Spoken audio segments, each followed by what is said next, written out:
Righto, today we have a brand spanking new Tait radio on the bench to get organised for a customer today. Now I'm going to have another little gripe. Tait radios come with a power connector. Here it is there. And the external speaker, I'm not sure if my camera's focusing on that just yet, I'll shift it up here. Here it is. Is it focused on it? Yeah.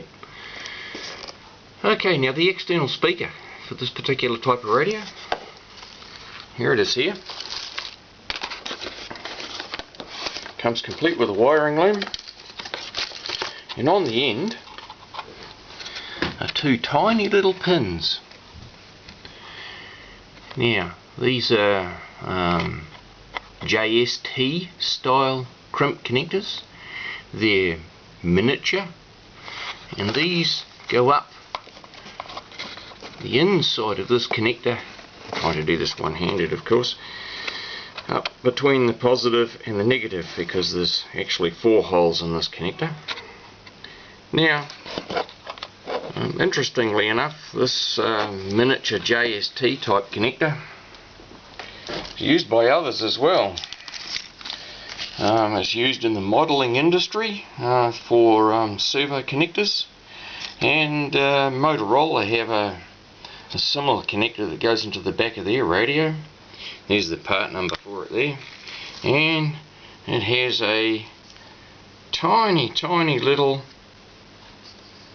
connector, JST style crimp pin. Here it is there.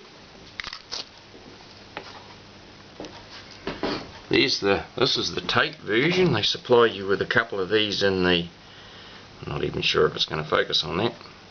They supply you with a couple of these tiny little pins in the installation packet with the radio. Now, if you're going to be in my trade again, get the right tools for the job. I've seen these things crimped up with pliers, long nose pliers, and all sorts of things. I've even seen people attempt to solder them. It's not that hard. All you got to do is get the right tool for the job. Okay, go on to Amazon, type in PA-09. I'm not sure if the camera's going to focus on that.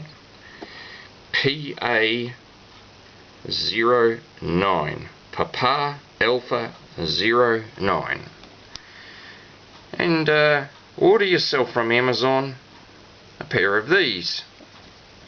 Now these things have the appropriate JST crimp jaws in them to roll up the terminations on the pin, and you end up doing the job properly. The result is the customer gets good service instead of something dodgy. Okay, spot you later.